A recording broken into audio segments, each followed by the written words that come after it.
This Sharpie is red. This highlighter is green. This pen is blue. And this marker is black.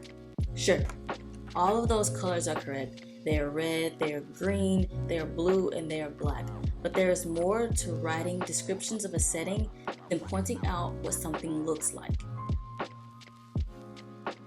It's episode number 4 of the Writing Prompts with ODM podcast, where I give you writing prompts to help you think creatively and to help you write daily. If you don't know me, I'm Octavia D. Mason, giving the best practical writing tips to the beginner writers, helping them shift from novice to published author. And today I'm telling you how to effectively describe setting and a story. Before we get to that video, don't forget to subscribe and hit that notification bell for more content just like this. And while you're at it, grab a pen and a notebook. Also, I have big news for you.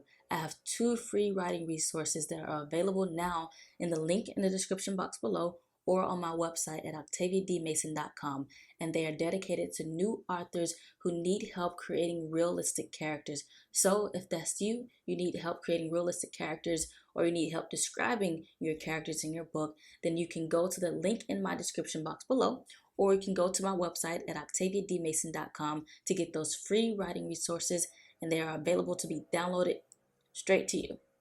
Let's get to that video. Here's a tidbit about me. I love descriptions. I love reading authors' descriptions of settings, and I love writing descriptions of settings. Why? Because if done well, a description becomes more than words. They become creations. Buildings become more than constructions with 4 walls. It becomes a home, a shabby home resting on a lone hill, or a haven made out of gold that glistens under the July sun, or it becomes a Babylonian spire that pricks the clouds above. Do you see what I did there? Using similes and metaphors, I created an image for your mind to take a hold of, for your mind to remember. And that's what describing a setting is all about, creating an image or a vision for your readers to remember long after the book is closed, long after they're done reading your work. They're going to remember how you used your words to describe where the main story is taking place. Let me give you a key component when it concerns describing a setting and a story. Show your readers what you're describing. Don't tell them. You can go on all day long telling your readers that the main setting of your story takes place in a school, that the walls are blue, that the lockers are red, and that the classrooms are small. But does that really do anything for your readers? Does that description stand out amongst all the other descriptions in the world? And does it differ than any other author's descriptions of a school? How are your school's blue walls, red lockers, and small classroom different than any other school setting? And will that description cause your reader to feel immersed in the story? Because if it was me, honestly, I would feel as if I am in a blob of colors surrounded by other colors in a small room that has desks here and there. That's what I would feel if I was reading a description that says, I'm in a school, the main setting is in the school, and the walls are blue, the lockers are red, and the classrooms are kind of small too.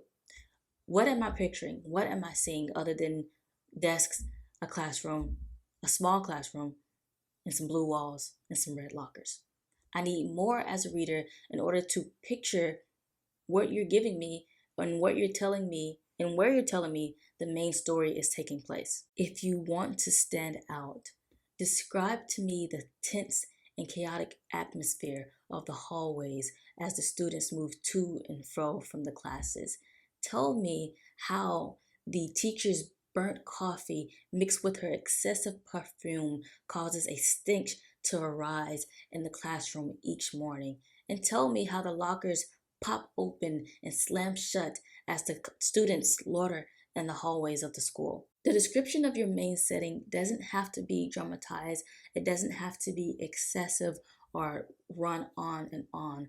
But your readers need to feel, your reader needs to sense, your reader needs to see where the setting is taking place and what is going around them as they read this book. Think of setting descriptions like memories.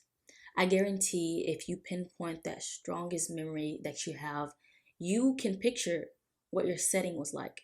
So, for example, when I was a kid, I tell the story all the time to my friend and my sister and I.